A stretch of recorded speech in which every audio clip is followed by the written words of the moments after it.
Welcome to the 8th session of the series South Asian English's Current Research Directions. This session throws light on a comparative perspective on English as second language and learners' English, focusing on the processes active in second language acquisition and its implications to the research on South Asian Englishes.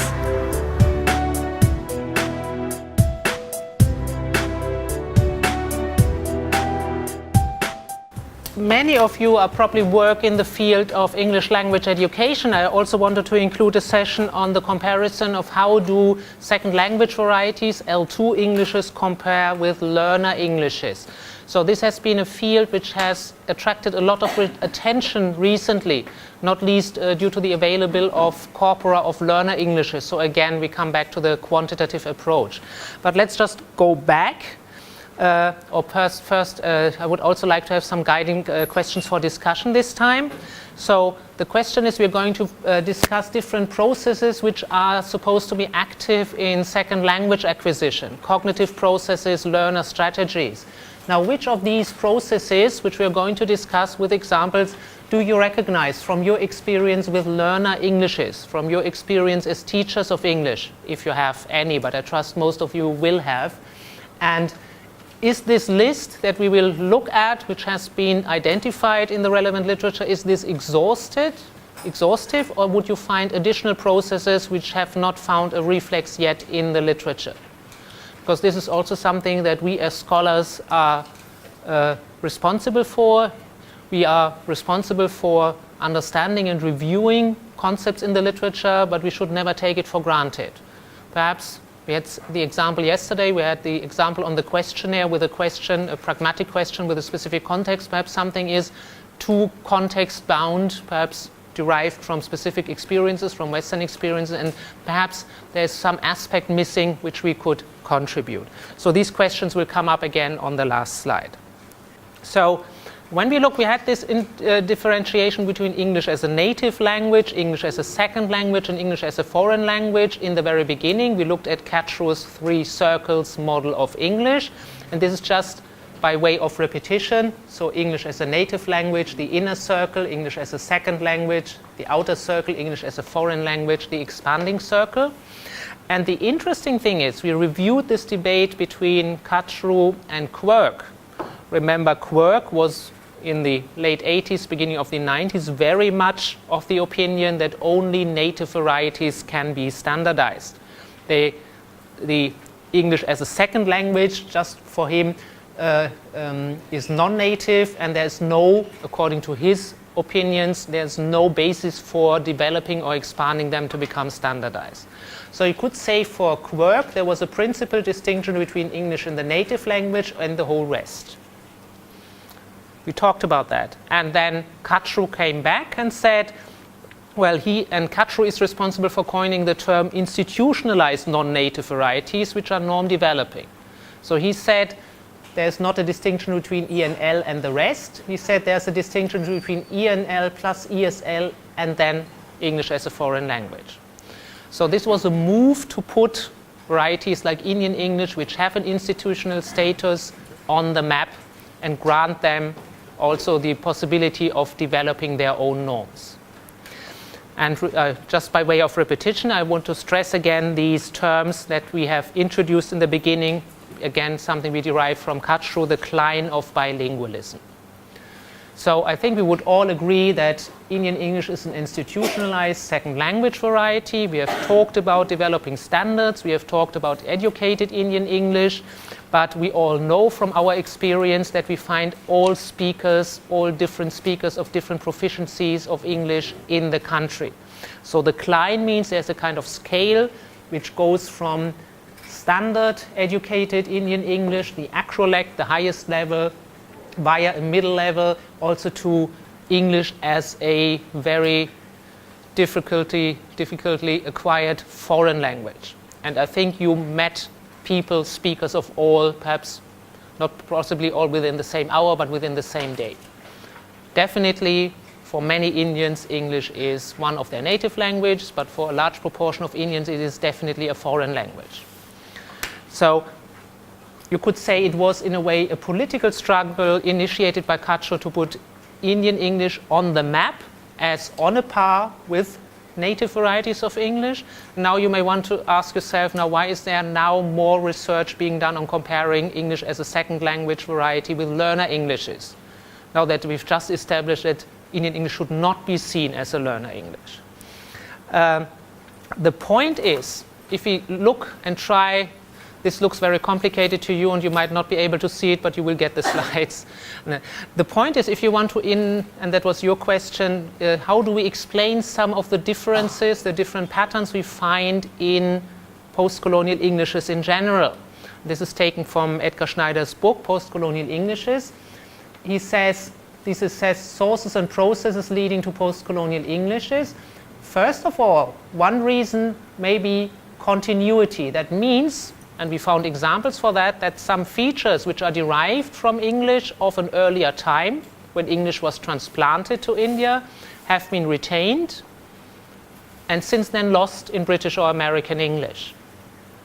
But we also have to keep in mind that not all the English which came to India was standard English. When we talk of the 17th century, this was a time in Britain when the standard was still developing. And there were Scottish missionaries, there were Irish planters, there were sailors. Judge Mestre has written an important paper about this, that the input variety to Indian English may have been largely non-standard to begin with. Different dialects of British English may have contributed to that. This is what we will talk about, these structural processes, innovation, which might be due to universals of second language acquisition.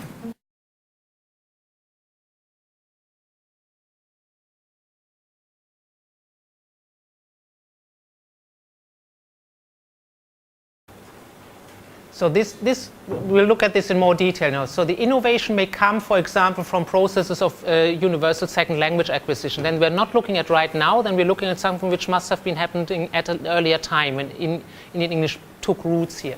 And then, of course, something I'm very much interested in, what are processes of language contact? What kind of features are more prone than others to be due to language contact? But we look at this in more detail now. So what are the sources, processes leading to post-colonial Englishes?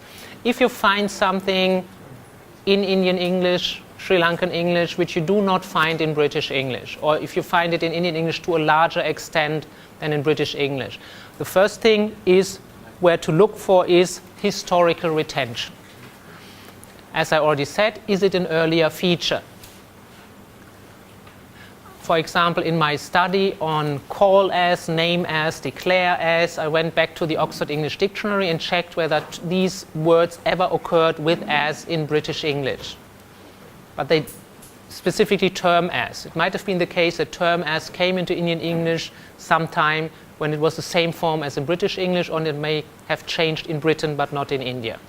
So for my study, I couldn't find that. So historical retention, or what you also call colonial lag, was not available. But you have to check that. This might be a case that it was just a different stage of the language, and since then the language is developed apart. And as I already said, you have to make sure what are you actually comparing. When you say, Indian English does that, and this is not found in standard English, you have to make sure that you're talking about the English that is actually used. Don't compare what is said in Indian English with what you find in a grammar of British English. You know, there's a huge difference between what you're supposed to say and what you're actually saying. So as I said, the input may be non-standard. And in the case of India and Sri Lanka, it was also frequently non-native. Many of the missionaries who came to India and Sri Lanka as teachers were Dutch or Belgian or French. So the input at a time may also have been non-standard. So this is the argument around continuity. Then the question is what Schneider means by innovation, and this is something we will look at in more detail. Are there any processes in second language acquisition, any strategies, any cognitive general features that we all use as learners of a second language, which help us to shape the language in a specific way? And this is something I would like to explain in more detail in a second.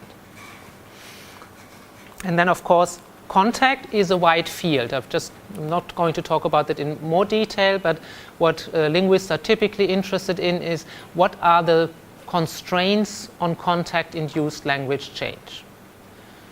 Because contact is frequently an explanation, but how much diffusion of one feature from one language to the next does the language typically allow?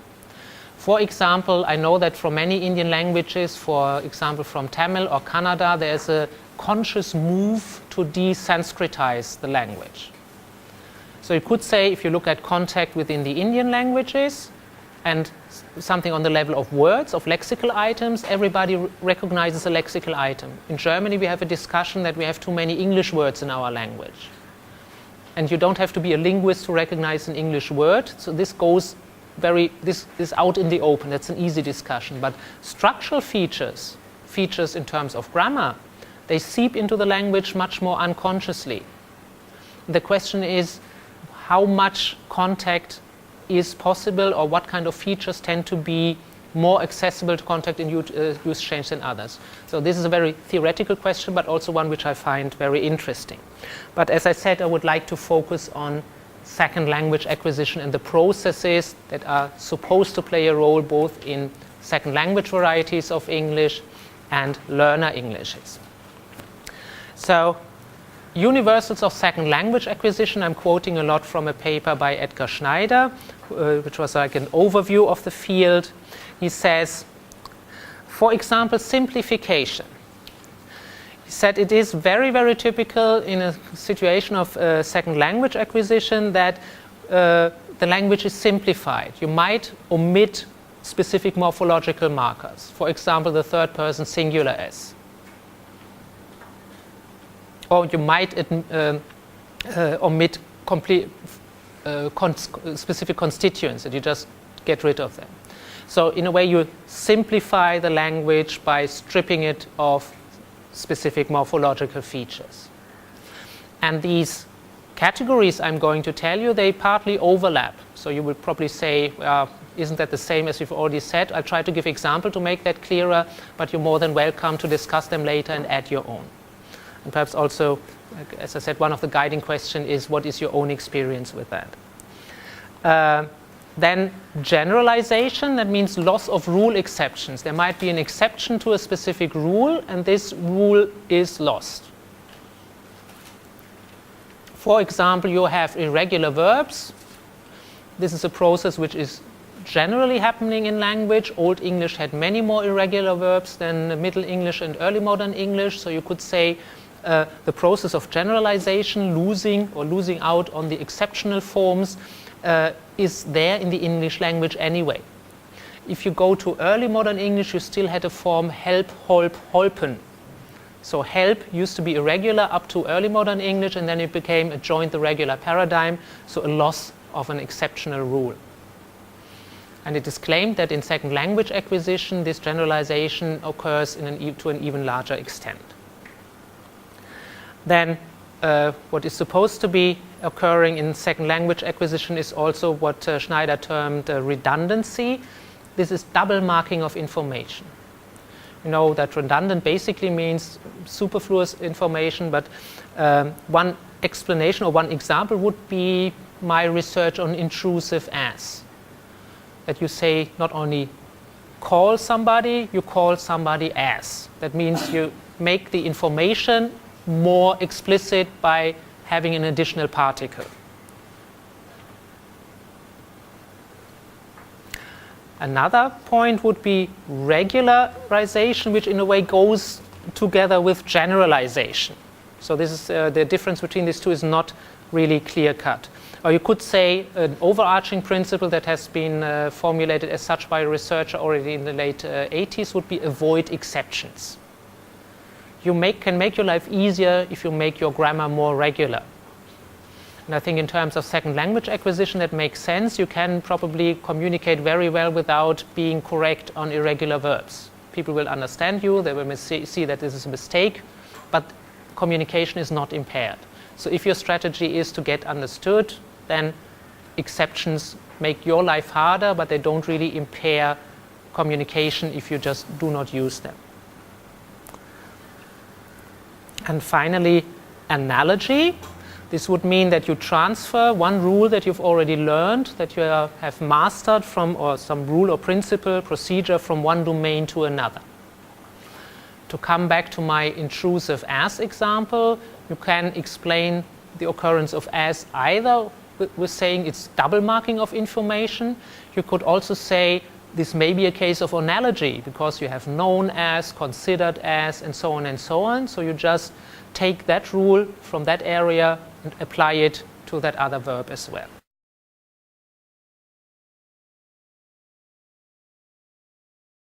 Isomorphism is it's related to what we already had before about redundancy, double marking of information.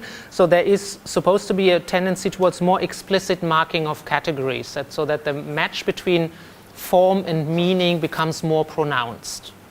You know, there's a lot of arbitrariness in the language system, but the tendency to make it less arbitrary is supposed to be there in second language acquisition. Okay, and if we now compare English as a native language with English as a second language, what are some pronounced differences? And there is a database, you also have the reference on your handout, which is the E-Wave Electronic World Atlas of Varieties of English, which is a list of different dialects of English, both standard English and non-standard varieties of English, including second language varieties of English and Pidgin and Creoles. And what the people who compiled this website did was compile a list of more than 200 features of a grammar and pronunciation of a language and ask experts of a specific language to rate how frequent that feature is. So you could say this is a very elaborate form of questionnaire, not strictly empirical. But what is interesting if you compare English as a native language, and please keep in mind there is no distinction between standard and non-standard varieties. So Glasgow English would be included in that, for example. Or African American vernacular English would be included in that. But there are pronounced differences between native Englishes and second language Englishes. And interestingly, the authors write that second language Englishes are typically more standard than native varieties of English. And for example, you do not find a second language variety of English which has multiple negation. Multiple negation is highly non-standard in British or American English, but it's also very, very widespread. So, or saying ain't. I have not heard an Indian English speaker saying ain't, I must say. And this is very, very common, again, not in standard Englishes, but non-standard Englishes. It is very, very pronounced, for example, in African American vernacular English. So for some reason, this specific, very widespread, but also non-standard feature is absent from English It's absent from, as far as we know, all second language Englishes. So the question is, why is that? Again, something you might think about. Another point is, in many British and some American, again, dialects of English, non-standard dialects, you have forms like his/self. Keep in mind, very non-standard, but if you think of it, it's more regular, because you have myself, yourself, his/self. Because you have a possessive pronoun plus self in first and second person, but why not in the third? So you could say the dialect is more regular than the standard form. But such a form does not occur, or this regularization of a pattern does not occur in second language varieties of English. Some researchers even claim that the standard is more artificial than the dialects in that respect. There are theories that was put forward by a researcher called Jack Chambers, who says there are universals of the dialects, universals of, how did he claim that? I think dialect universals, and he says the dialects are the more natural form of expressions, and the standard is artificial in that respect. Now, come to think of it, why is it himself and not herself, his/self? Would be more regular. If you first hear that his/self, you would probably cringe, but then you think, well, yeah, they have a point there. And if English has already lost more or less all inflections in the present tense, why is it still she walks? Why can't we get rid of that as well? So these would be pronounced differences between L1. So from this general overview, it emerges that English as second language varieties are slightly more standard on this list, but this particular database did not include many of the features we studied so far. So this is not an exact match of what they mean by standard. But some specific non-standard features do never occur in second language varieties of English. And what has also been studied a lot is how, and this refers to the spoken language, how discourse markers are used in second language varieties of English. Or as well, and this is where second language varieties of English and learner Englishes pattern much more. For example, I personally investigated the use of well in Indian English. And I found, I've just done the counting, and I found that well in British English, in the spoken part, is 10 times more frequent than in Indian English. So it's not absent from Indian English, but it just happens to be more frequent in British English. And the question is, how do you explain that? Do Indians have other discourse markers, which I haven't looked at? What function does well have? I mean, the function is you can in a way, buy your time. Somebody asks you something, you say, well, or you can also say, how do you like my new dress? Well.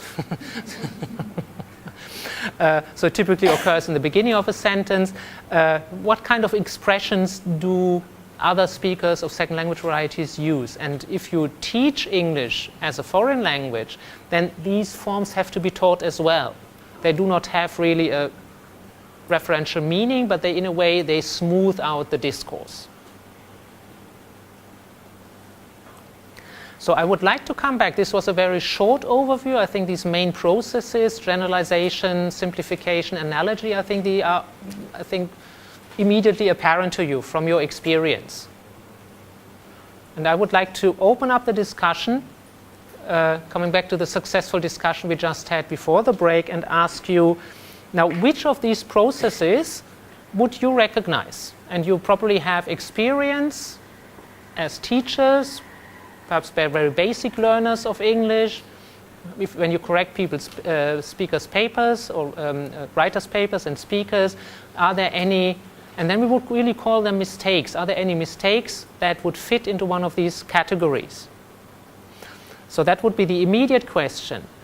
Another question is, when we say there are perhaps processes of second language acquisition active in the way Indian English, South Asian English has emerged, then we would have to go back in time and say this was the original impetus for a specific change in Indian English, and then it stabilized within the speech community.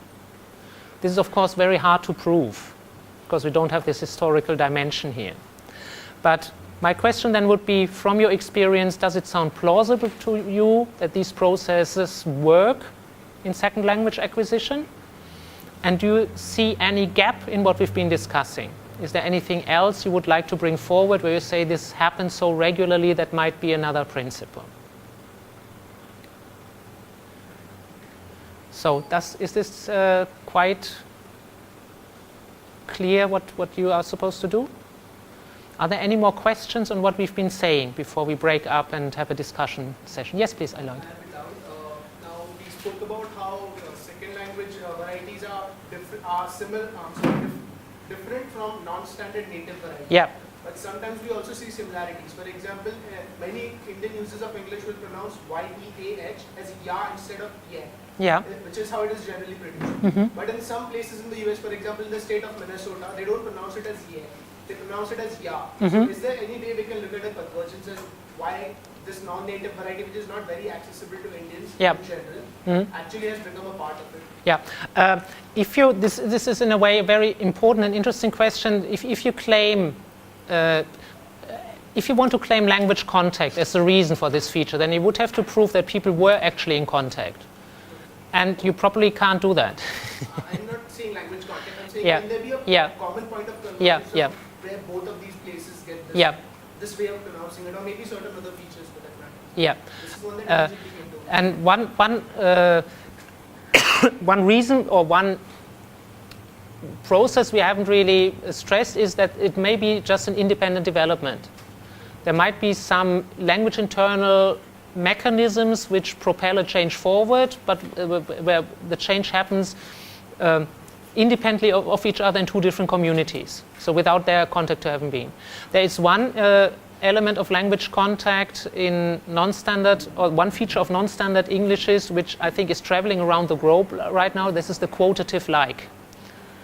So when you use like to indicate reported speech, direct speech instead, you can, and this originated probably in the US and has traveled to Britain, and there are studies that this is traveling around the globe. As quotative like is when you say, and I was like, and then somebody says something.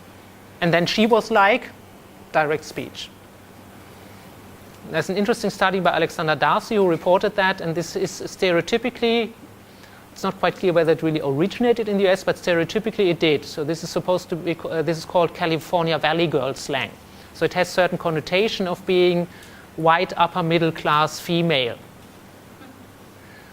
And interestingly, this traveled to Britain, this traveled to Australia, this traveled to New Zealand, and I'm not quite sure whether this has reached here, but this is a non-standard feature which for some reason traveled very fast across the globe.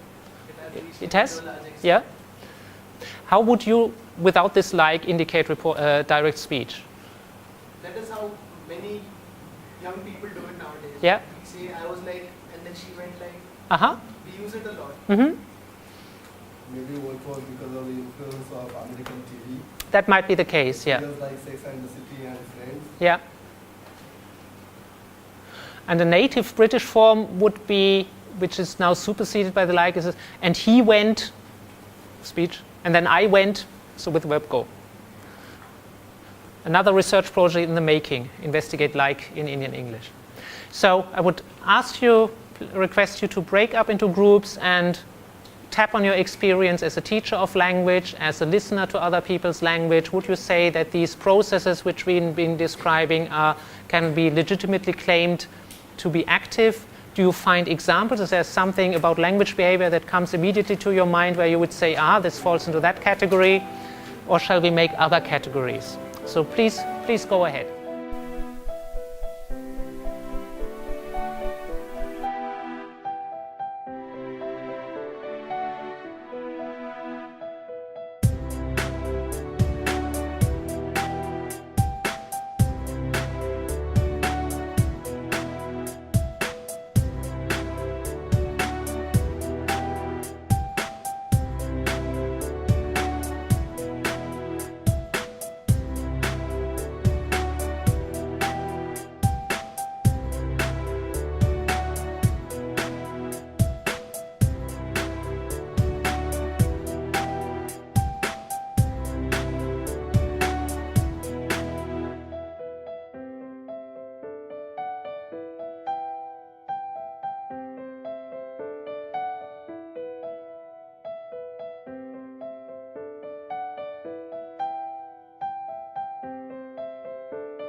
It's an important point that sometimes you can't really separate. Is this due to language contact or this is due to this second language acquisition strategy? So it's very difficult to pinpoint.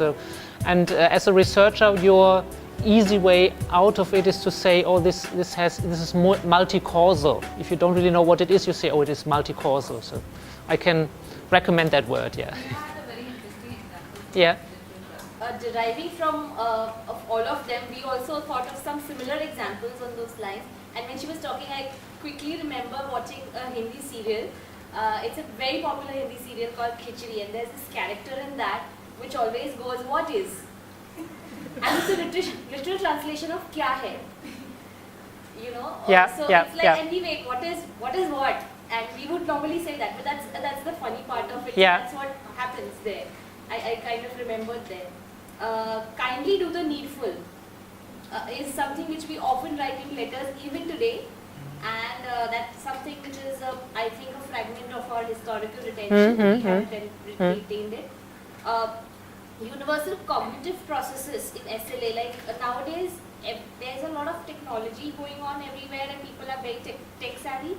So, you know, we think in terms of, you know, abbreviations sometimes.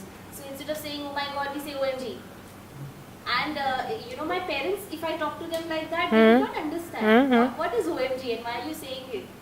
So I think that's a cognitive process that is setting in for our generation. Yeah. Then one more thing which I remembered now after our discussion was, you know, generalizing MTI rules, mother tongue influence rules to English, which is something that we do commonly. So if I want to talk to someone and if I say, hello Mahesh, and you would say, tell me, okay, tell me.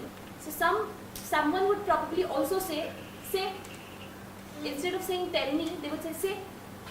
So that is something which comes across as peculiar. Right. So Yeah. these are generalizations. It's the same topic which I remembered after we finished our discussion.